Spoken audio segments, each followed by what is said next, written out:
I think we have enough lives for this next stage.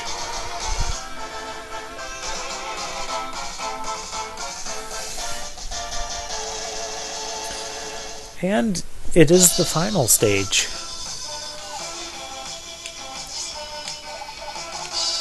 Oh, there's a W tank. We'll go ahead and pick that up. Oh, there's a 1-up. And some more bolts. And a teleporter. And this is kind of a weird section. This is probably the one place where I'll actually battle the Robot Masters in a patterned order, just because I don't like riding that elevator for forever. And Freeze Man is weak to the junk shield.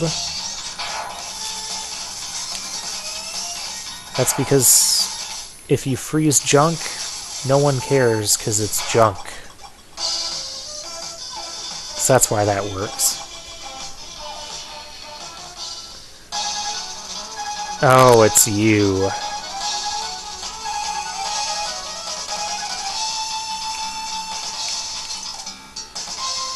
Speaking of freeze...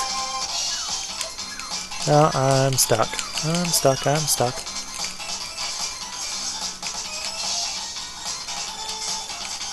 Maybe you have to mash the fire button on that one. Or just let him hit me. That works too.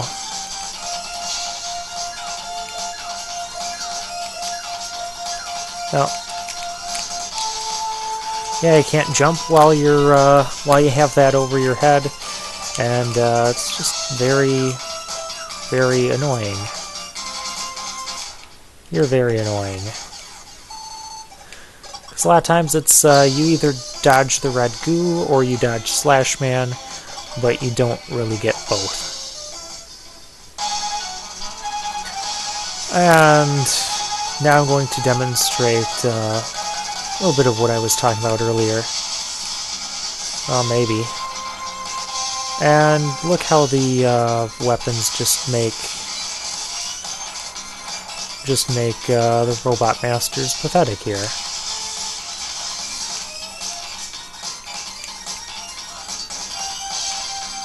If you time it right, you can get him before he even gets to attack again. And I really dislike this design. It comes from the Mega Man X games, referring it to Spark Mandrill Syndrome, because that's kind of what Spark Mandrill does. You hit him with his weakness, the ice weapon, he'll freeze, he'll break out of the ice, you hit him again with the ice, yeah. And it sucks away pretty much any challenge. But I don't feel like having a challenge against Junkman right now, so that's okay to electrocute him.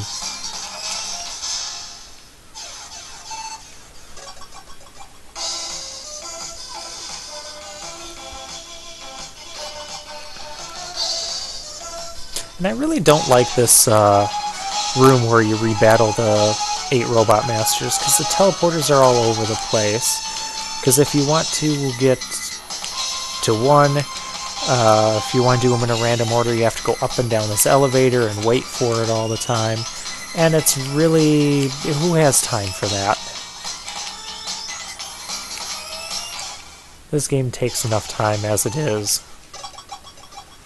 And, like I said, I'm ready to be done with Wily's castle. And... Springman! Oh, I like you. Your goofy springiness will bring joy back into my Mega Man game. And then I'll slash you apart. It is also possible to catch Springman on the way up there if his invincibility frame is done letting him be invincible. Like that.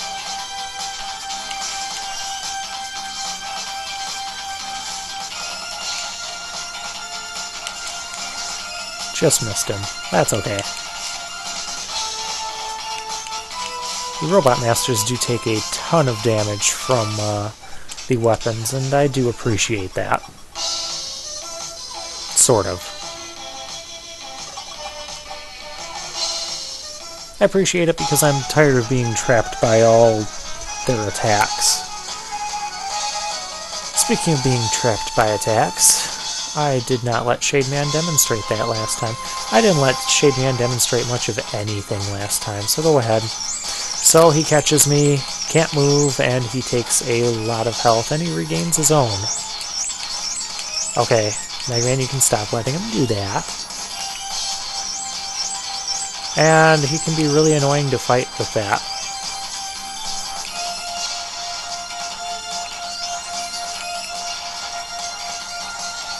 I'm going to let him demonstrate his other attacks.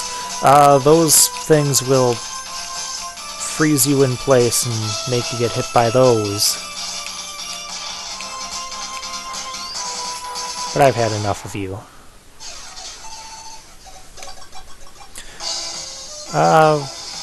So yeah, Shademan, well, Shademan and Slashman are my two least favorite to battle. And we have Burstman again. He's also pretty weak to the Scorch Wheel, but it's also kind of hard to hit him with it outside of like that initial shot. But we can hit him quite easily with the Freeze Cracker, which is another one of his weaknesses.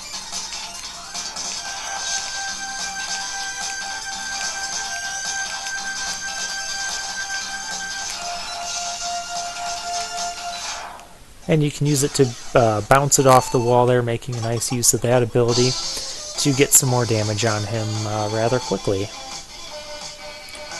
Alright, now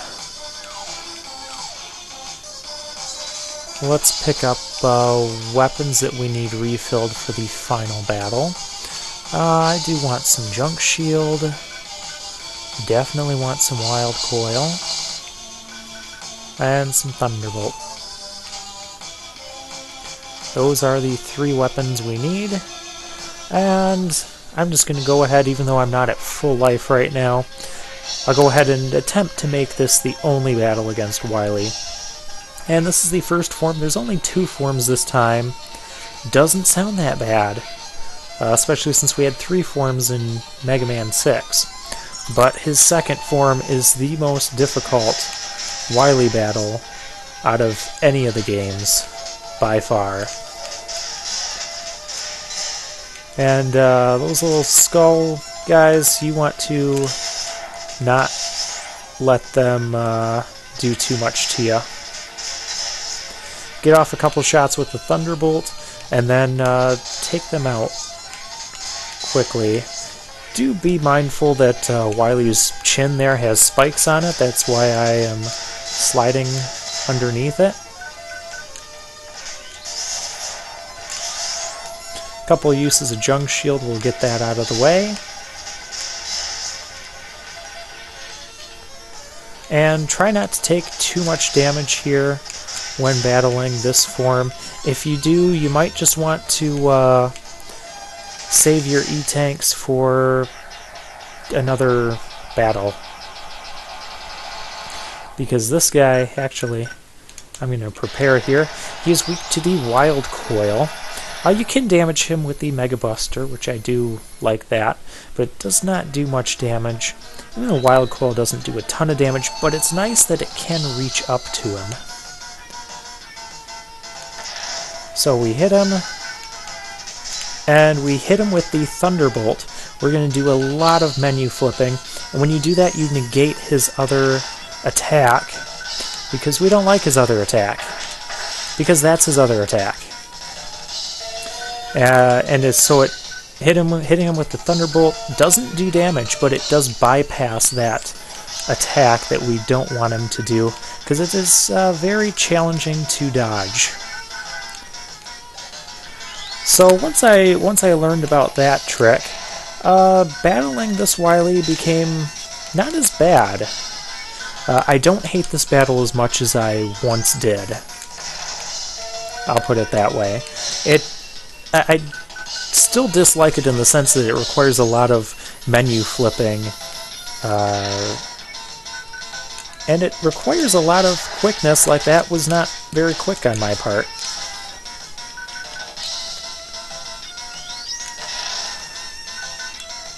Danger Wrap, we don't need that. Nope. And I didn't make it in time. I'm going to go ahead and use a... actually, I'm going to use the S-Tank, which will refill all of our weapons and our health. Kind of like the tanks from the Mega Man 5. And just like the tanks, you can only carry one of them.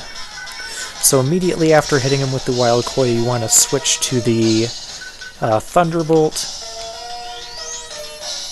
That attack with the 4 orbs that he shoots out, and they kind of pause around the screen and then they'll charge in on you. It is possible to dodge them. It is very difficult to dodge them. And so I prefer just negating that aspect and not having to dodge them at all. And fortunately, he only has 1 life bar. I like the hand that's bringing back the curtain on where Wily is. Can't shoot him with the Thunderbolt from that angle, but at least when he's way up there, it's a little bit easier to dodge his 4 orbs. In order to dodge him, you have to do like a perfectly timed jump and a slide combination. I like the look Mega Man is giving him right there.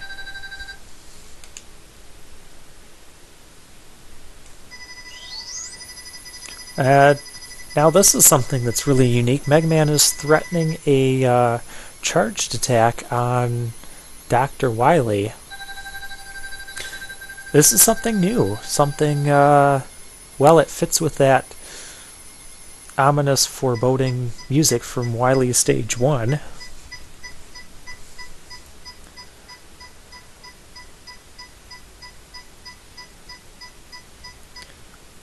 And now Mega Man is even threatening to kill Dr. Wily, which, that's a very sort of dark plot twist that we wouldn't really expect from the Mega Man game. He doesn't just want to capture him and put him in jail again, he is ready to kill him. But then, Bass and Treble are going to kind of rescue him.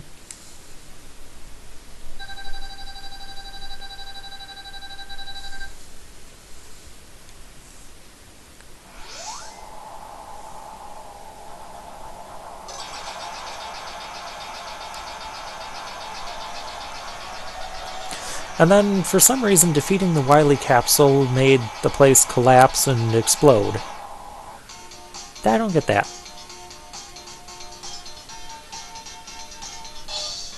So yeah, overall, we had a lot of things that I really enjoyed, and a lot of things that I really did not, as you saw from this run-through. I also really love this end credits music. It's, really cool. I mean, you've heard me say that about the music, what, 7, 8 times now? So the music from this is just really well done. I would have really liked to have seen more from the Super NES era as far as the classic Mega Man goes. This is the one and only entry in the classic Mega Man for the 16-bit Super Nintendo era. I would have liked to have seen maybe a trilogy of this, see what else they could have done as far as Robot Master designs, physics, different things like that. And next we're going to be jumping into the 32-bit era with Mega Man 8, which was originally released on the PlayStation 1, or the original PlayStation. I always call it the PlayStation 1, all the other ones are numbered. And I really enjoy Mega Man 8. I know there's a lot of criticism, a lot of negativity surrounding it, but personally I only find a few things to really harp on the game about, and overall there's a lot of things that I really enjoy about it. But that'll be for next time. So Mega Man 7, I think I've said pretty much everything I need to say about it. I went over what I liked, didn't like. We're back to the classic one castle for Wily stages, which is kind of nice because the stages take a little bit longer just with the cutscenes and how long it takes for bosses to explode and how long it takes to battle the bosses. And so the length of this castle is about the same gameplay time-wise as going through like 2 castles in Mega Man 6 or Mega Man 5. At least it feels that way to me.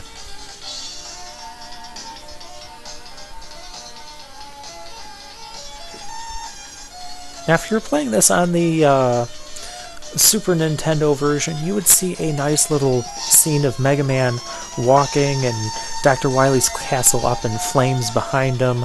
And it's a really neat scene, and it's unfortunate that it didn't make it into the Anniversary Collection here on the GameCube.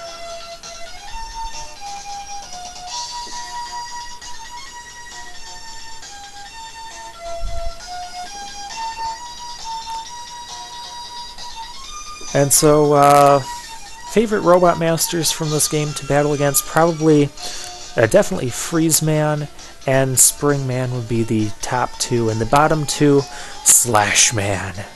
I just want to punch him in the face. I should go back and replay this just to do that. And Shade Man. I don't like Shade Man either. Just because he has that ability where he can drain your life and regain his. That can be very annoying if he catches you in that. And if he tends to catch you, at least when I play, if he tends to catch me into that, he'll catch me in it multiple times in a row. I wanted to show it off intentionally the first time. The second and third time, not so much. And the rest of the Robot Masters, I like their themes, I like their design, I like the weapons you get from them, but I don't like battling most of them. Just due to the fact that most of them have some sort of attack that traps you and locks your movement controls. I really dislike that in a Mega Man game. We didn't have much of that at all in the Mega Man 1 through 6. But that is that, and there's a nice couple of passwords down there on the bottom screen. So we're going to put this game to bed, and I'll see you all next time.